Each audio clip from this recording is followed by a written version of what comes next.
over the course of the project, I was lucky to benefit from advice from authors that I really admire. And one person who was generous with their time was Patrick Radden Keefe. And I remember having a conversation with him about how I could have researched this book until the end of my life. Like I could have lived to be Rosa Roysenblatt years old and still be researching. You know, it was a comforting process for me. It was an exciting process for me. But I also had to know when to stop and when to start writing. And I think it was helpful to talk to Patrick about that, because he was like, yes, I think that that's true for all narrative nonfiction writers. You have to just start writing at some point.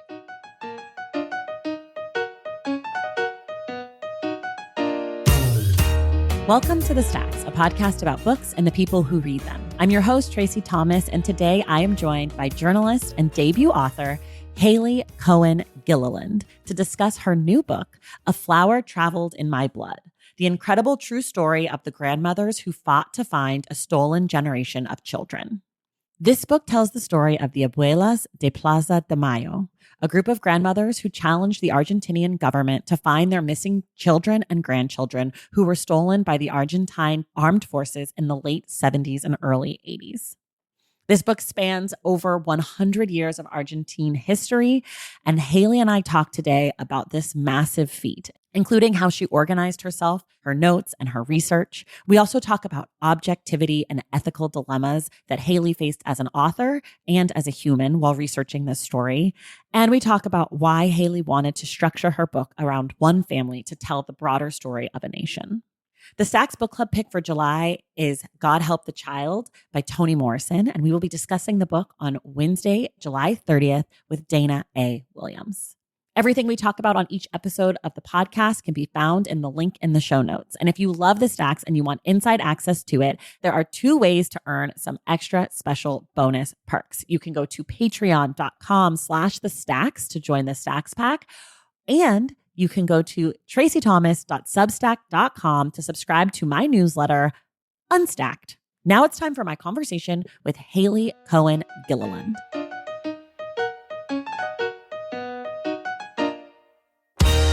Okay, everybody, I am thrilled to bring you today's author and book. I read it extremely quickly. I liked it more than I thought I was going to, even though I have already been so hyped about this book. So I am joined today by Haley Cohen Gilliland, who is the author of A Flower Traveled in My Blood, the incredible true story of the grandmothers who fought to find a stolen generation of children. Haley, welcome to the Stacks. Thank you so much for having me, Tracy. I love this podcast, so it's an honor to be here. Nothing makes me feel better than when people who write books I like say that they listen to the podcast. I am so easy to flatter, and I am so grateful. So that being said, let's start where we sort of always start, which is like in about 30 seconds or so, can you tell people what your book is about? My book is a narrative nonfiction history of the Abuelas de Plaza de Mayo, who are a group of Argentine grandmothers that banded together in the 1970s at immense risk to themselves when their country was under a military dictatorship to find their grandchildren who were actually stolen from them by the military during that period. And in a lot of cases, the way that the grandchildren were stolen was when the parents or the children of these abuelas were abducted. Some of the women were pregnant. And in some cases, the children were taken with the parents. Small children were taken with the parents. So they were taking kids, but they were also taking women who were pregnant and holding on to them until they had the babies and then disappearing the women fully. That's exactly right. And it's hard to pick what the most brutal thing that the Argentine military did during the dictatorship. But to me, that crime sticks out, and it always has. And it's just, I lived in Argentina for 4 years. I worked on this book for nearly 5, and it's still hard to process. It's still hard to wrap my head around. It's extremely upsetting stuff. I mean, the book, what's in the book is pretty upsetting. Like obviously what we just said, but just there's the whole situation. And I have to just be extremely honest. I knew basically nothing about Argentinian history. Pretty much all I knew was about the Nazis who came to Argentina after World War II, because World War II is really one of my historical sweet spots. We talked about that a lot on this podcast, but so I sort of knew that stuff. I even have never seen the musical Evita. So I knew like nothing about any of this. And what I thought was so great about your book is that it's framed through the story of one of the abuelas, Rosa Roysenblit, who is looking for information about what happened to her son, her daughter-in-law, and her daughter-in-law's unborn child. She doesn't even know if it's a boy or girl. She knows nothing. She just knows that she's very pregnant at the time of the disappearance. But what you've done is you framed the book through Rosa's story, and Rosa is still alive. She's like 105 years old. So you give us this sort of 105-year-old history of Argentina. And I wanted to know sort of how you came to the shape of this whole thing, because it's a big thing.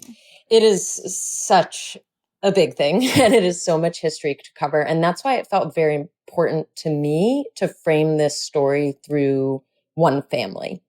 As I mentioned, this is material that I have lived with for a long time. And at times it's really hard for me to wrap my head around it. And so I felt that for an audience who might not have a familiarity with Argentina or Argentine history to wrap their heads around it, that it would be important to ground the story as much as possible in subjects that felt on some level relatable. And in order to feel relatable, in my opinion, at least, you just have to go as deep as possible. And focusing on one family felt like a really powerful way to do that. Family is one of the only common denominators that unites us all. Even if you, don't have a great relationship with your family, we all have a family. And so I felt that, though thankfully most of us cannot relate to the awful events portrayed in this book, we can all relate to being part of a family. And then when it came to the Roysenblit family in particular, so many of the abuelas, all of the abuelas are incredible, and each one of them deserves their own book. But I was drawn to Rosa from very early on in my research. She is just a spunky maverick of a person, still is at 105. She's about to turn 106 in August, by the way. Oh my gosh. And, wow. She was a first generation Argentine. Her parents were Eastern European Jews who fled what was then called Bessarabia. It's now modern day Moldova at the turn of the 20th century in order to escape the pogroms, and settled in the Argentine pampas, the farmlands, and became very successful ranchers. And from a very early age, Rosa was incredibly plucky and ambitious and driven, and she wanted to have a big career and a big life. And so she took an opportunity when she was only 15 to train to be an obstetrician. And eventually that job brought her to Buenos Aires, where she met her husband, Benjamin, and they had their daughter, Patricia, their only daughter. And in 1978, as you alluded to before, Patricia was taken by the military as part of this much larger purge that was taking place. And Patricia had been 8 months pregnant. She was about to have her second child. And so at that point, Rosa just desperately threw herself into searching for her daughter and her unborn grandchild. And within a couple of months was connected to this larger group of women who were in the same situation, the Abuelas de Plaza de Mayo. And ever since then, so this was 1978, 1979, Rosa has just been a very central part of the Abuelas movement. She only stepped back from day-to-day activities a couple of years ago at the age of 102. And insane. Yeah. And just as a character, I mean, she is so funny and so brutally honest, which for my purposes was amazing because this is a nonfiction book. And I never had to question whether, her interviews portrayed the truth, because I think she's incapable of doing anything other than telling the truth. In our meeting, she slid a photo of some of the abuelas across the table, kind of conspiratorially, and pointed at one, and she goes, "She's just waiting for me to die so she could have my job."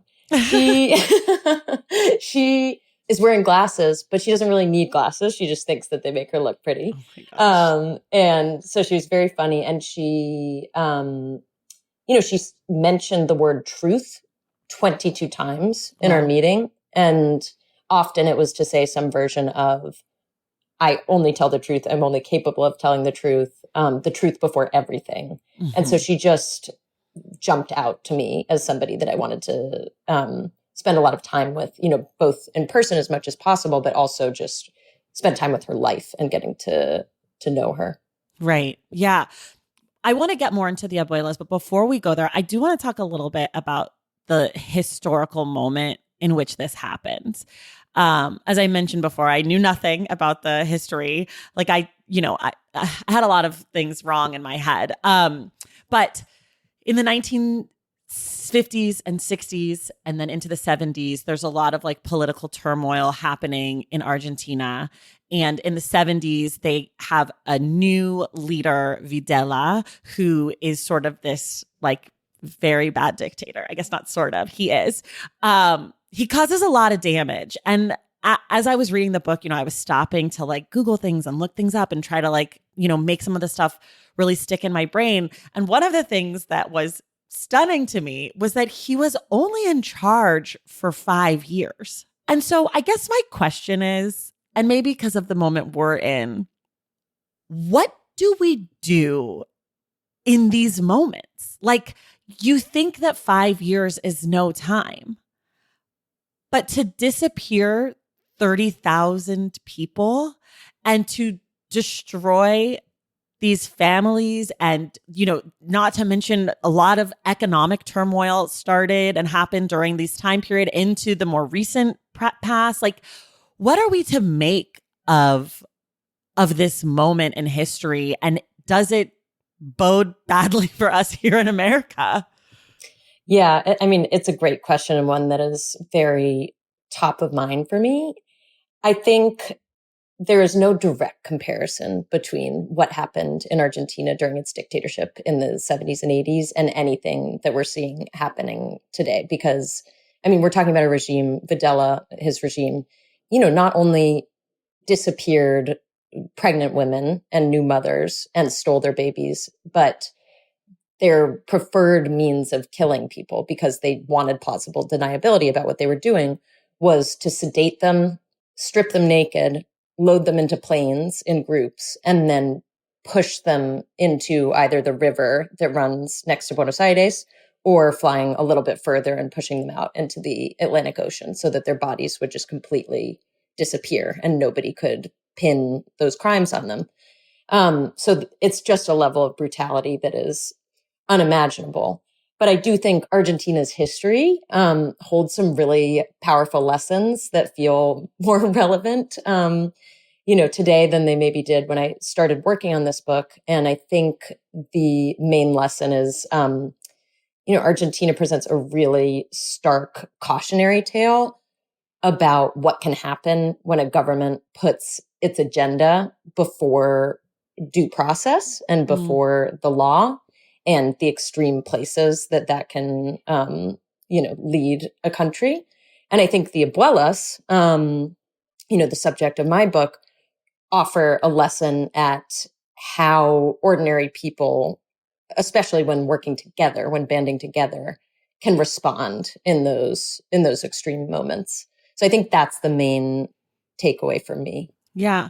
Can I ask you, this was unclear to me, which is why did the regime and those in power at the time to make sort of the decisions of the day-to-day of what would happen to the disappeared and the disappeared's, newborn children and the children that they took and then, adopted out. Why did they decide to keep the children and not just kill the children as well? Like at this point, we're talking about people who are willing to abduct pregnant women. Like they're already at this point that sort of feels like, well, we're here, and in addition to the people like Patricia and her husband who were political dissidents, if that's a reason to take people, they were also just taking people who were like, don't love it here. Like the vibes are off. And so I guess what was the moral line there? And why didn't they just kill the pregnant women? Like why wait and keep them alive for a few months? Yeah, it's a great question, and I think it's a baffling one for many of us. The best explanation that I can offer is that the military was very influenced by Catholicism, the Okay. Argentine military and the Argentine Catholic Church. And I'm very careful to say the Argentine Catholic Church Okay. because the churches elsewhere in the region had very different responses to what was happening in their countries. But the Argentine military and the Argentine Catholic Church had a very close and intertwined relationship. They had actually participated in ousters and coups together before. And the military was very influenced by conservative Catholic ideology. And I think that, as you said, it was just where they drew their line. They were okay, killing new mothers who had just given birth to newborns, but viewed newborns as malleable and defenseless and creatures that could be taken from, an image that comes up a lot in Argentine history is the fruit of the poisonous tree. So taking the babies away from their biological families that had somehow fostered this ideology that the military disagreed with.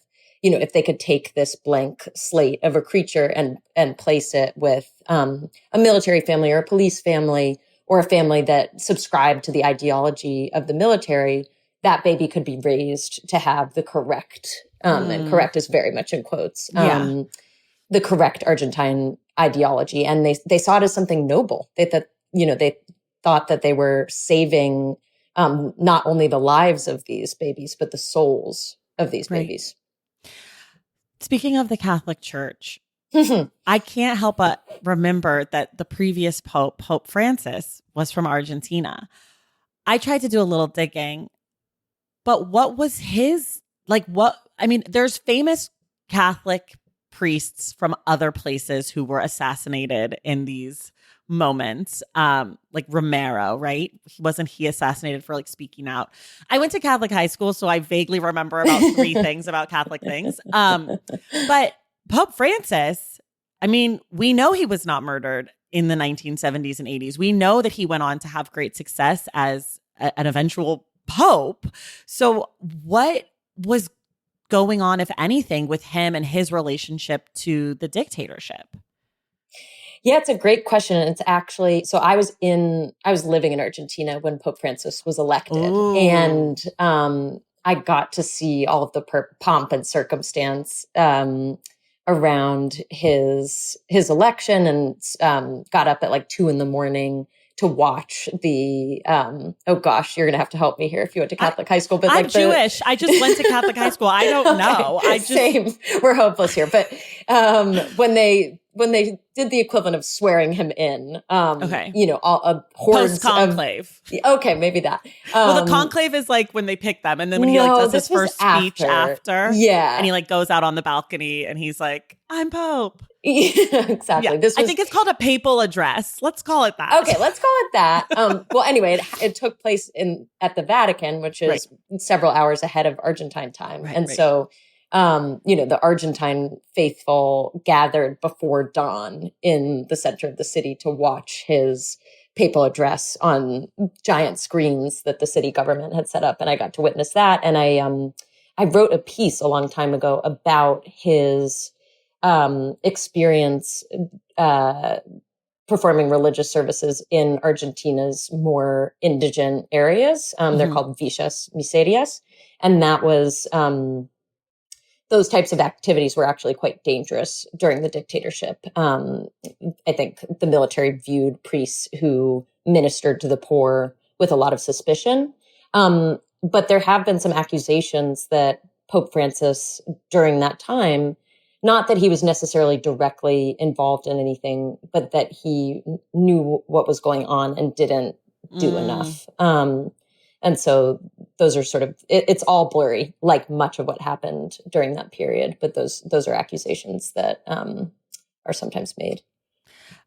You're so right that so much of it is blurry. I think one of the things as a reader that I was grappling with, and I think, in your end notes or your notes from the author towards the end, you sort of allude to you were grappling with too, is some of these ethical quandaries that come up throughout out the book. Like, for example, one that I would say is like, if you were a person who was not related to the dictatorship or the military in any way, and you adopted one of these children and you raised them for 18, 20, whatever years without knowing the source of the child, you know, there is a question about the ethics, I guess, of that, and also like the trust in the adoption system, if it should be there, all of these things. There's also this question that comes later on around forcing children to give blood in order to test their DNA to be able to hold the people who were in power accountable. And so I'm wondering, how much are you concerned with like quote unquote right and wrong as you're reporting a book like this? Like, how much do the ethics of what's being debated matter to you as the writer? And how are you sort of grappling with presenting these things? I think my main goal with this book was just to share this story with readers as accurately as possible, as powerfully and accurately as possible. And to me, those things are sort of synonymous. It felt like the closer I could get to what really happened and the real story, and the more that I could just report that out, the more powerful the story would be. And it felt important not to shy away from those thornier questions and areas where the abuelas have faced some criticism in their history, in part because this is a true story and I wanted it to feel true, and no story is a complete fairy tale. And I think glossing over those debates would have just really flattened this history in a way that didn't do justice to the fact that even though these events are really hard to believe, this is a true story. And so I think it felt very important to me to give space to those debates, but not necessarily to choose a side, if that makes sense. Okay. And then the sort of deeper version of this question is like, now, not as an author, but as a person, how do you grapple with some of the more difficult pieces of this as you're thinking about writing it? Like you, Haley, not necessarily what you're putting on the page, but like who you want to be in telling this story. Yeah. I mean, I made a decision very early on that I did not want to appear in the book. I don't appear. We don't want you in the book. No offense. You're lovely. No, I don't. It's one of my big pet peeves where I'm like, you're writing history. I don't need to know like, and then I wrote an article about this. Like, no, thanks. 100%. I mean, I think it can be a very powerful tool. I can tell you, I have used it in magazine pieces before. Different. And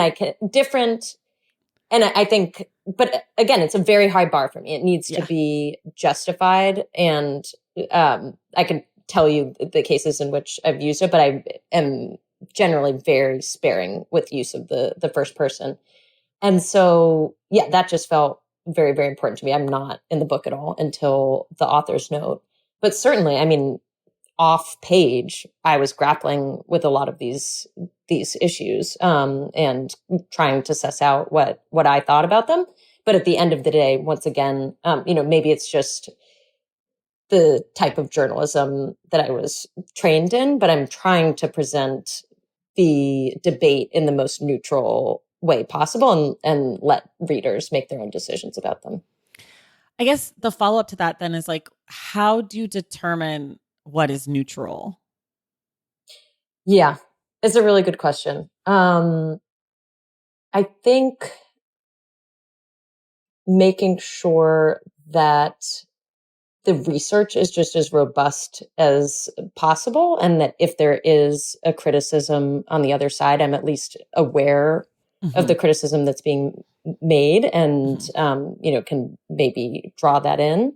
Right. But it's a really great question. I know that I've listened to your other episodes and know that objectivity in writing and in journalism is something that, you have thoughts on. I'm obsessed with. It's such a thorny topic. I personally am just always so curious because, like I said, your book and books like your book are the kinds of books that I love the most. And I think when done well, as yours is, it brings up a lot of questions about ethics, not only of like the subjects, but also of, this outside person coming in and telling these stories and these histories.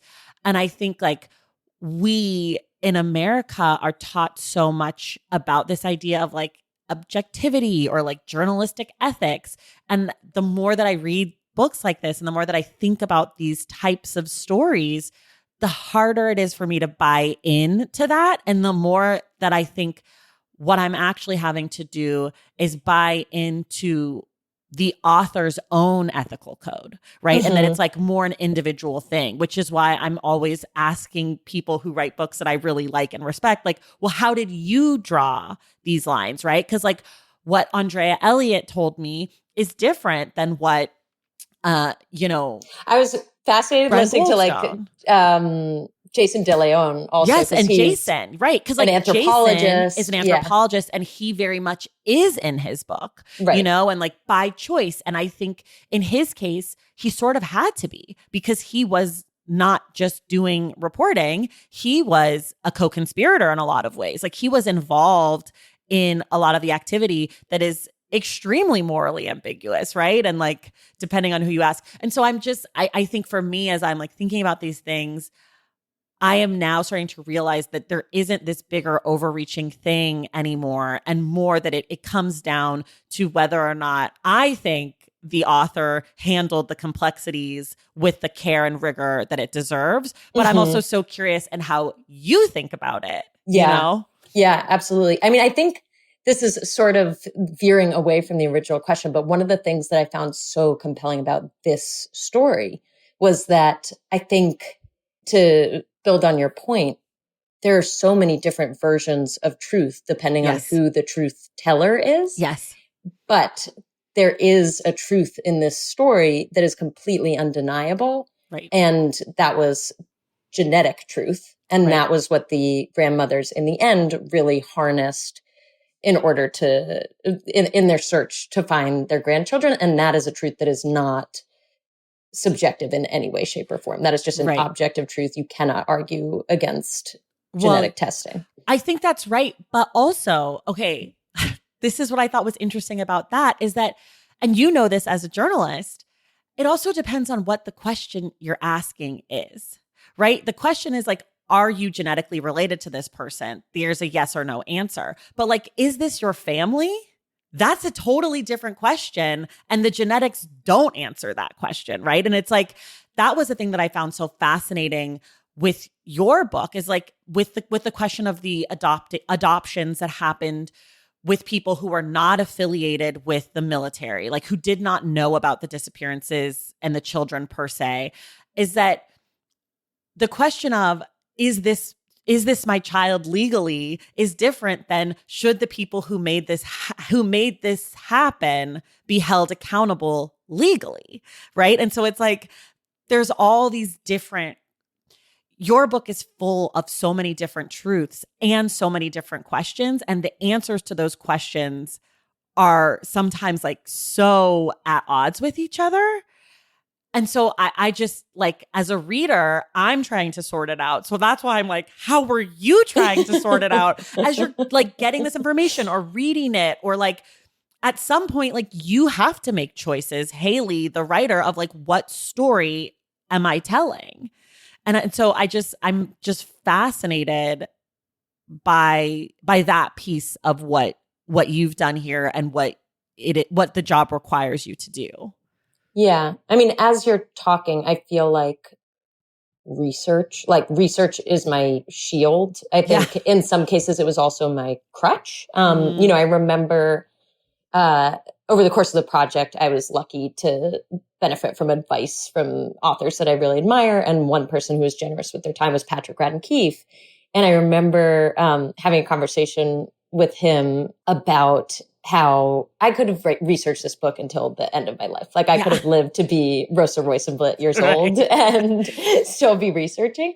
It was a comforting process for me. It was an exciting process for me. It did, I think, help me feel confident about portraying these ethical debates in their fullness, but I also had to know when to stop and when to start writing. And I think it was helpful to talk to Patrick about that, because he was like, yes, I think that that's true for all narrative nonfiction writers. You have to just start writing at some point.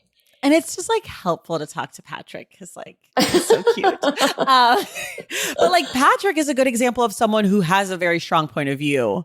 Like, you know what he thinks about the thing in a way. And so, not as much in Say Nothing, but like very much so in the Sackler book. Yeah. You know, and like very much so in his articles. Like I'm like, oh, what's he thinking? Like, I'm like, oh, okay, I see. Like, it's just a different style and a different choice that, again, the author has to make about what they want their book to do. And I think in the case of your book, the like more removed like objectivity is helpful, at least for me as a reader who didn't know a lot of this information. Like, for you to have a more pointed point of view on the page, I think would have made me less able to receive the contradictions, if that makes any sense. That makes total sense. And I'm really glad that you had that experience of the book. I mean, I think, so I lived in Argentina for 4 years, shortly after graduating college. And I did not know this story when I moved down. I had a background knowledge in what happened during the dictatorship. I knew that tens of thousands of Argentines had been disappeared by the military, but I had no idea the military was also abducting pregnant women and, stealing their babies shortly after birth. But then I lived in Argentina for 4 years. And in Argentina, the abuelas are iconic. Everybody knows who they are. Everybody knows the story for the most part, although with time, that's starting to change. There are some younger change. Yeah, there are some younger generations that don't, for whom this story is not as present. But for the most part, the abuela story, maybe not this particular story, but the abuela story is very widely known. And so this book really is, I'm hoping that someone who does know about the abuelas will find value in this book, just in the depth of exploration and in the personal stories.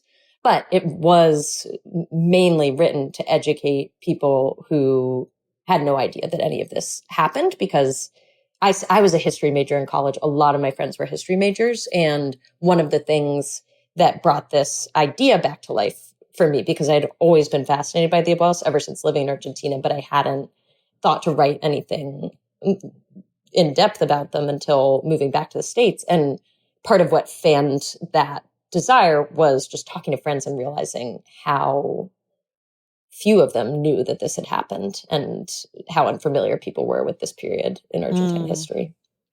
Okay, wait, I want to take a quick break and then I want to talk more about audience. Valentine's Day is upon us and I've got love on the brain. Love for books, duh, of course. Hello. Did you forget what podcast you're listening to? I love bringing you all great reads, exclusive author interviews, and behind the scenes book gossip. But I can only do that with your support over on Patreon and Substack. Our Stacks Patreon community, also known as the Stacks Pack, is where you can go for book club meetups, a private, very active Discord, and a year-long mega reading challenge to help you achieve all your reading goals. Plus, you also get that monthly bonus episode. Now, over on the Substack, you can subscribe to my newsletter, Unstacked, where I keep the book conversations going. I also give you a healthy dose of sports and pop culture, definitely some hot takes happening over there. And again, that bonus episode. If you don't have a few dollars to spare, don't worry. There are free options on the Substack and the Patreon to get you a little extra Stacks magic. Making this podcast is a total team effort, and by supporting my Patreon and my Substack, you allow me to support my amazing team that makes the show possible every single week. So if you or your friends are looking to meet other book lovers and support this indie podcast, come hang out with me on Patreon, Substack, or both. I would love to have you. And since we're talking about love, you can gift subscriptions to the Patreon and the Substack for that special reader in your life. For the Stacks Pack, head to patreon.com/thestacks. And for the newsletter, head to tracythomas.substack.com. And also, there are links to both in the show notes. Okay, see you in the stacks. Okay, we are back. In your, I want to say acknowledgments, but it could have been the author's note, you talked about your own grandmother as your audience for this book, or who you were writing toward. And I'd love for you to just maybe say more about why her, or how, what about her made you want to write, like made you feel like that's who you were writing to. Yeah. So my grandmother, Elizabeth, everyone called her Betty or Betts, passed away during the course of this project. So she was 99. Oh my goodness. Yeah. So almost Rosa age, and she, first of all, just reminded me a lot of Rosa. I think part of why I was so drawn to Rosa is because she felt very familiar. My grandma was an artist. She was a language teacher. She actually taught Spanish, and that, she was kind of seeded an early love of Spanish in me, although she was very exacting. And she would like run these pronunciation drills and I could never quite measure up. But she was just extremely curious and a woman ahead of her time. And she also just had almost the identical reading taste to me. Or maybe I just inherited, maybe that's genetic and she just passed it along. But she almost exclusively read nonfiction. And she mostly read just nonfiction tomes. She read a lot of Doris Kearns Goodwin, a lot of David McCullough. She loved really thorough histories. And yeah, I just, she never got to read this book. As I said, she passed away while I was working on it, and she'd suffered from Alzheimer's for quite a while before that. But she was always top of mind for me. This is a book about grandmothers. I was extremely close to her. And so it felt powerful to have, I don't know, I think it felt less intimidating too, to be writing for my grandma than to think about who else might be, picking this book up. But I hope she would have liked it. I mean, it's so good. Of course she would have liked it. Are you kidding? Like, I'm a stranger and I like it. Your grandma would have loved it. Thank you. As you're thinking about, you were talking about your friends who are also history majors and people who really don't know this story. I know that I get obsessed with things and I go like really deep, and then I assume that everybody else knows everything. So how are you sort of balancing your deep knowledge as you're researching and reading and going, deep into this stuff with telling us? Like, what were there people that you were relying on to kind of bring you out of your sort of rabbit hole, or were there other things like, because I did not feel like I didn't know. Like, I felt like as I was reading it, you were taking care of me. Like, I was like, oh, you would say someone, then you'd be like, the guy who did this. And I'd be like, thank you. I couldn't quite remember, but now I do know. Okay, we're back. Like the doctor comes up a lot. And the first few times he comes up, I was like, wait, who? And then you'd be like, the doctor. And then later when he comes up, you'd remind me. I was like, oh no, I remember. That's the doctor. So like, how were you thinking about that kind of stuff? Yeah. I mean, writing and particularly writing a book of this length is such a team sport. And I relied really heavily on my editors, friends. I think the editors that I worked with in this case did not have a background knowledge of this material. And I think that was really helpful. They also didn't have a background in much science, nor do I. And there's a lot of science in this book as well. And I viewed both of those things as advantages because I wanted this book to be accessible. Once again, I wanted it to have value to people who do know a lot, just in its depth. I think that's how I hopefully tried to add value for those people. But I wanted it to be accessible to people who came into this knowing nothing about Argentina, nothing about genetics. And so I think having editors who did not have a background in these things, who could point out holes where I was jumping from A to C, was extremely helpful. I also just enlisted a lot of friends to read things. And, some of those friends were Argentine or had spent time in Argentina. One of my mentors was somebody that I worked with at The Economist who kind of brought me on, and he read an entire draft of the book.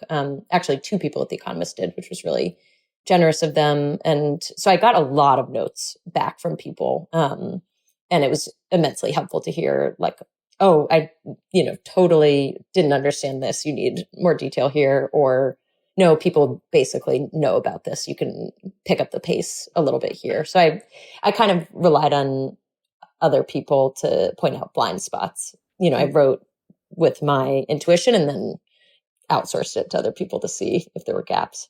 I think it worked. Okay, good. Well, thank you everybody who participated in that. You made it good. You made it fun for me. I mean, not fun, but it worked for me. Yeah. Speaking of the science stuff, there's this figure in the book, Mary Claire King, who I did not know her name, but I don't think this is a spoiler. She discovered BRCA, the BRCA, the breast cancer gene. And then she also discovered the way to do the DNA testing that the abuelas needed. I mean, are there books about her? There are books that mention her, but I, over the course of this project, was very much a champion of the idea that she should write her own book. She's also a really brilliant writer. I mean, she's an American hero here. Absolutely. And she's such a compelling person. So in the reporting process, I probably got to spend the most time with Mary Claire King. Right. And, you talk about that in the acknowledgments. It's your shortest interview was 3 hours and your longest one was 9. And you were eating snacks to stay with the energy. First time I learned my lesson because she's in her 70s. And I think we started our meeting at 10 or 11. And my blood sugar dips. I'm a snacks person. We're getting there. We're getting there. I know you have your process. I'm a big process nerd, so I'm excited for that. But, the first time we met for 3 or 3.5 hours and we did not take a break to eat or drink anything. And I was so woozy by the end. And so I learned my lesson. And for our second interview, I baked her a banana bread. So it looked like a kind and, courteous gesture. But I was like, if I come into this interview with shared food, then I can eat it and sustain my energy so to talk to this amazing woman. Let's cut this open right now. Because what if you gave it to her and she just put it away? And then you're just oh my God, devastating. Where's the banana bread? No, I was not going to let that happen. I'd learned my lesson. But she's absolutely incredible. I really do hope that she, writes her own story someday because it deserves to be much more widely known in its entirety than I think it is. And also as a baseball gal, her origin stories come from baseball, baseball statistics with her dad. She easily could have been, the GM of the Cubs or who, she easily could have taken a totally different she could have become Moneyball. Yeah, exactly. I'm just oh, sorry, Mary Claire King. You're just a real life genius and do-gooder genius. It's unfortunate for the rest of us that people like that exist. It's the bar's so high. How dare you? Okay. Again, I really was mining your end note or your notes and your acknowledgments, but you mentioned that on your first draft, you had 3,657 notes. Correct. That is so many notes. Okay, so I have a few questions. One is how many notes ended up in the final draft? How much was cut from the notes? I think almost 2/3 of the notes were cut. Okay. So I think in the end it was close to 15. No, it was 1,600 notes, and that makes up about 80 pages of endnotes. And how do you decide what notes get the boot? Yeah, I think I mentioned this somewhere in the note on sources, but if something was easily Googleable, so if it was a date, so I was very lucky. I worked with an outside fact checker for this project, actually several outside fact checkers, because the timeline was a little bit compressed. And so a lot of the book was annotated in keeping their work in mind. And so I even annotated things like dates that were very easily Googleable. And so in the last, in the final draft, I took those notes out because I figured that the reader could look them up. That was basically if it could be easily Googled, it got the axe. And how do you keep all of this stuff straight. Like, what are you like? Pictures on a wall with the red string? Are you a timeline person? Like, because we also get a detailed timeline at the beginning of the book, which I started reading, and then I decided not to finish reading because it was starting to tell me what was going to happen with the abuelas later. And I was like, I don't want this because I'm going to read the book. Right. But like, how do you, Haley, keep yourself clear and organized as you're working to know not only what you have, but maybe also what you don't have, what you need? Absolutely. I mean, it took me a while to find systems that work for me. And one of my biggest regrets at the beginning of this project is that there weren't really resources out there for how to, there are a lot of tomes about writing good narrative nonfiction, but not about organizing research. Right. I found that quite paralyzing at the beginning. I was like, how, if I read a great detail and I don't want to forget it, but I'm not going to start writing this book for another 9 months, like where do I put it so I don't forget it? It was very stressful for me. And ultimately, I kind of stumbled my way into a couple of systems that worked really well for me. So the first thing, and this is very broad, but I used Google Drive to organize everything. Okay. And that was amazing because everything is searchable. You know, even the contents of PDFs and things like that. Okay. So if I, for instance, remembered one of the details in the book, and to me, like great narrative nonfiction is so reliant on these tiny, it's just a compilation of amazing little gems of details. And so on their own, they seem insignificant, but actually they're so important for building a world and building building a compelling narrative. And so, for instance, one of the details I wanted was what the preferred brand of cigarettes was that was smoked by left-leaning youth in the 1970s. And I knew that I had read the detail somewhere, but I couldn't quite remember where. I didn't yet have my system for tracking these things. But I could just type in like cigarrillos into Google Drive and it would pull up every document in my drive that had that until I could find, it was Parisiennes or whatever. So organizing putting everything, images, text, PDFs, everything into Google Drive was really key.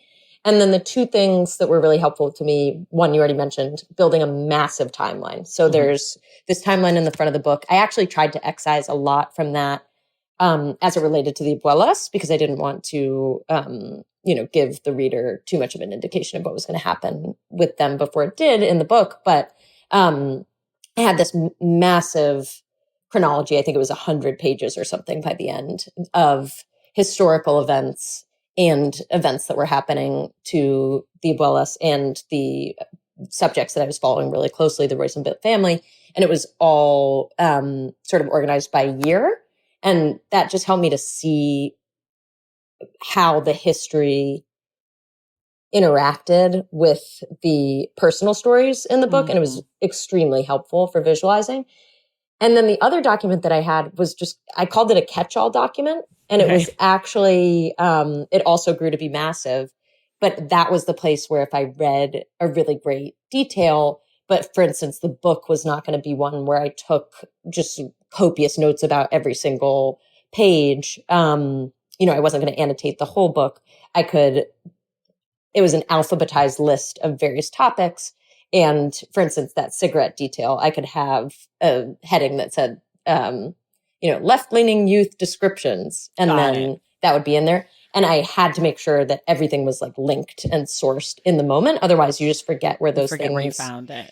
And it's the most, for me, that is just the most hellish feeling of knowing that you read something and it was a great detail and not remembering where you read it. And so you can't, or at least in my case, I couldn't use it. Right. Yeah. And there were some really heartbreaking things that I know that I read that I just had to let go. Yeah. Well, that's my next question, which is, it doesn't have to be this specific, but like what's something that's not in the book that you wish could have been? Yeah. I think I say this in the author's note, but I did just struggle, even though I felt a lot of conviction around the idea that this should be focused on one family. But that doesn't mean I didn't struggle with that decision, because the abuelas de Plaza de Mayo, they really derive their power from working together. And so focusing on one family more than another at times just felt incongruent with that mission of we're all in this together and no one's grandchild is more important to find than anyone else's. Right. And even once some grandmothers experienced success and did reconnect with their grandchildren, they continued to be a part of the organization and threw all of their energy into finding the grandchildren of the grandmothers who had not yet had that privilege and luck. And so I think, on an emotional level, I wish I could have just woven in more of the Abuela stories and more of the stories of the grandchildren, but I'm not sure it would have made it a better book. So intellectually, I don't necessarily think that I would make a change in that direction. Again, you mentioned this in, I think, the author's note about like being an empath. And I've never heard like an investigative journalist, historian type person say that before. And so I'm wondering, like, how did that manifest for you? Like, what does that look like for you? How did that either get in your way, or were there times where you felt like that was helpful to you or useful to you? Yeah. I think in the author's note, I say I'm an incorrigible empath. And sometimes it does feel extreme. Like I'm the type of person where if I'm watching a TV show and I know something bad is about to happen, and I'm not watching with my husband who will not let me do this, but if I'm watching it alone, I have to pause. I have to like pace around the room. I have to prepare for the bad thing to happen. Sometimes I turn the volume down. Like it's TV. It's a fake story. That is just how I've always been. And I think it cuts both ways. I mean, I think I love listening. And I think that for people, especially when I'm asking people to share stories of immense trauma, that maybe helps them feel more comfortable sharing their stories with me. I'm not going to stare at them completely stone faced and then look at my list of questions and move on to the next. It, I think, is going to feel like more of a conversation, but certainly I think it probably made writing this book a lot more stressful for me than it would have been if I just had a different type of character. Yeah. I think it's really hard to work on something for 4.5 years and to ask so much of people, to ask them to share so much of their time. And again, I'm not asking them to share the happiest moments in their lives, or at least not only that. There's a lot that is so difficult about what I was asking them to do and the memories that I was asking them to mine. And so, of course, I was going to worry about how they would react to the depiction of those stories. I think sometimes I feel like I'm in the wrong profession because I feel those things really, really deeply. But again, to focus more on the positive, I do think it also allows me to build trust with sources that maybe I wouldn't be able to otherwise. No, I think it's good. I mean, we need more like empathetic writers, historians. Okay, I teased this earlier. How do you write snacks and beverages? Now we know you like a snack, so don't let me down, Haley. This is really important. So tell me about it. Yeah. So I can write. I have to preface this because I'm going to sound completely deranged and very high maintenance. I can write if the pressure is on in any situation. Okay. But I have developed a very set system that it like definitely empowers my most productive writing sessions. And I feel like I've honed it quite a bit. So the first thing is for the past couple of years, have mostly written while walking. Okay. Like I have one of those walking pads that goes under my desk. Got it.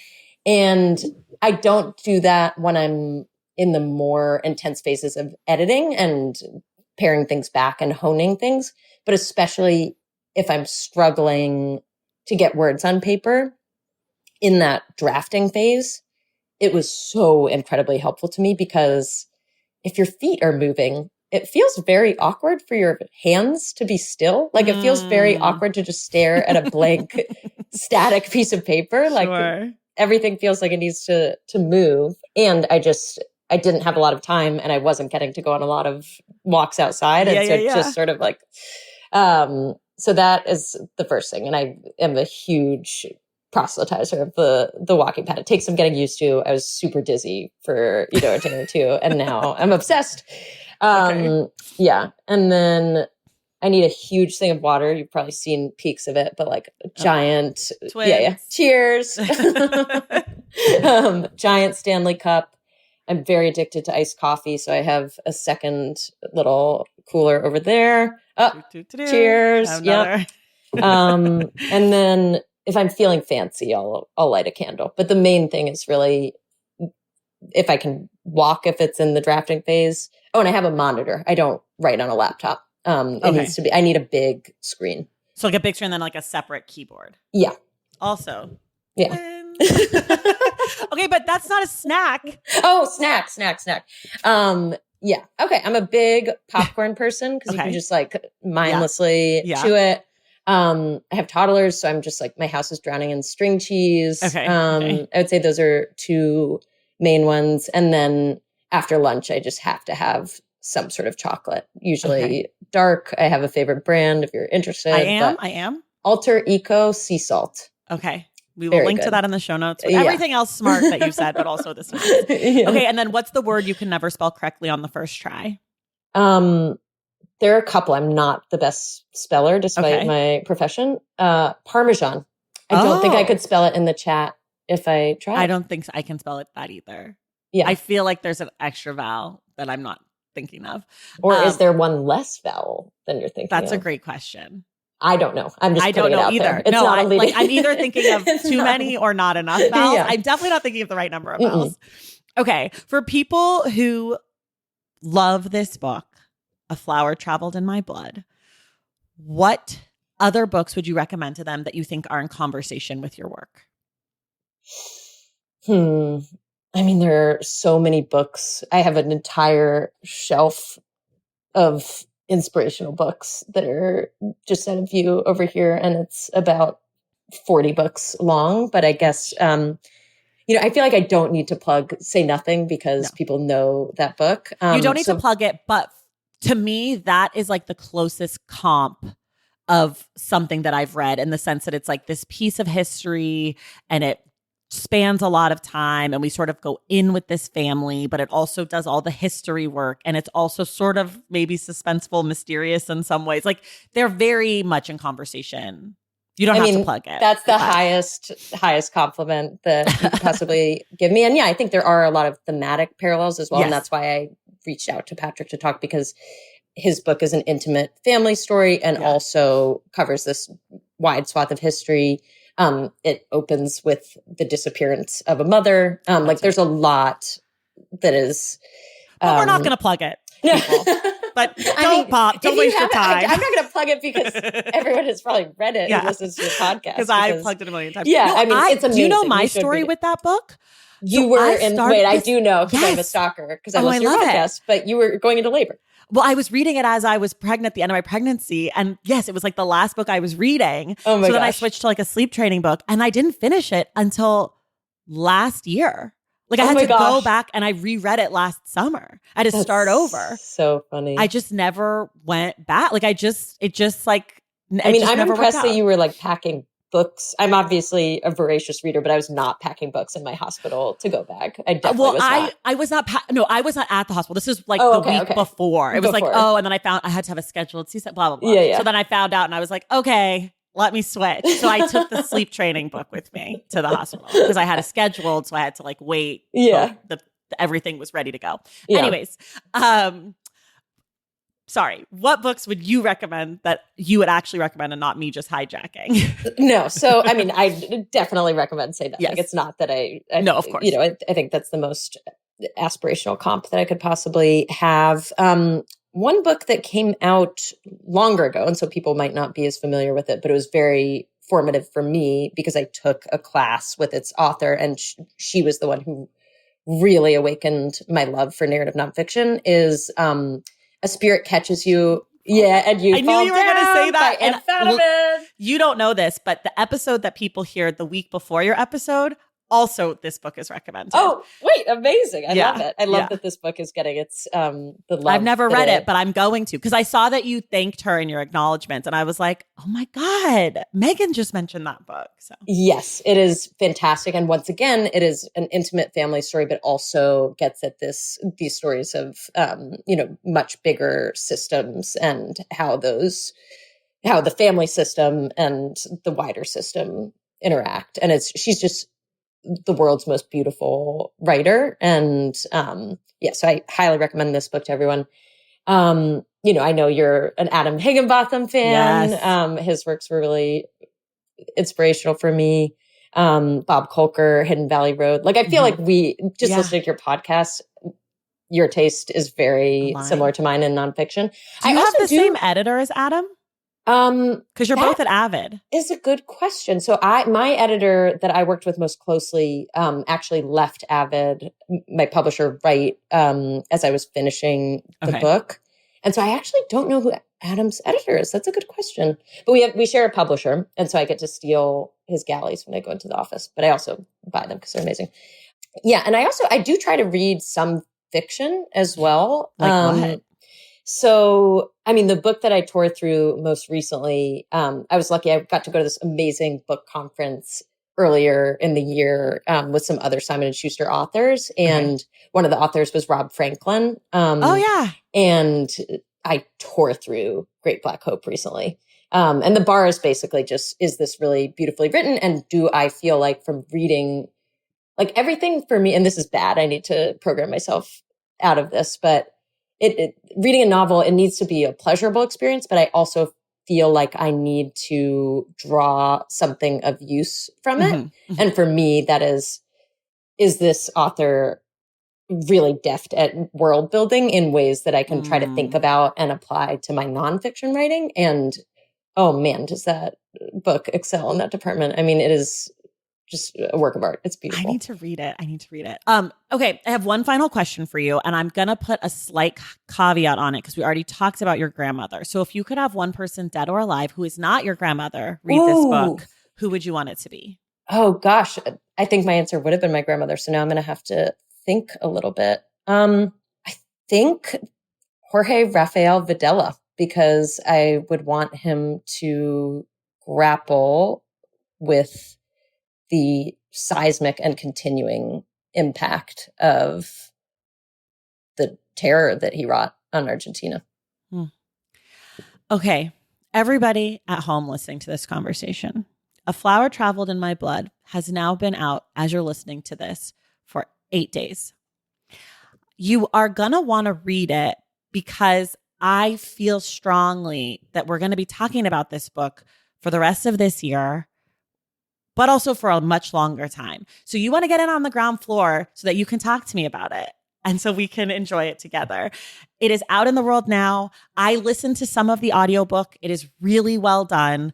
I personally recommend reading it off the page only because there's so many details and references, and there's 2 picture sections, and there's just like so much stuff and I'm sure you can get all of that on a PDF or whatever with the audiobook, but I think you gotta like be in this one a little bit. So the audiobook is great. Like, she does a great job, and I listened to a few chunks on it through audio. But if you're asking me my opinion, which you're getting, I would say go with the physical copy. But either way, please read this book. I know you're going to love it. It's one of those books, you guys. So please get it. Please read it. Haley, thank you so much for being here. Thank you, Tracy. That was really, really fun. And everyone else, we will see you in the stacks.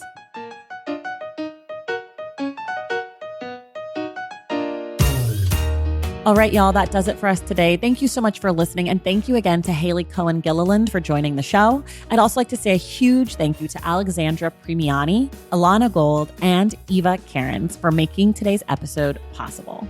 Remember, our book club pick for July is God Help the Child by Toni Morrison, which we will discuss on Wednesday, July 30th with Dana A. Williams. If you love the show and you want inside access to it, head to patreon.com/thestacks to join the Stacks Pack and check out my newsletter at traceythomas.substack.com. Make sure you are subscribed to The Stacks wherever you listen to your podcasts. And if you're listening through Apple Podcasts or Spotify, please leave us a rating and a review. For more from The Stacks, follow us on social media at The Stacks Pod on Instagram, Threads, and TikTok, and check out our website at thestackspodcast.com. This episode of The Stacks was edited by Christian Duenas with production assistance from Waikia Freelo. Our graphic designer is Robin McCrite, and our theme music is from Tagiragis. The Stacks is created and produced by me, Tracy Thomas.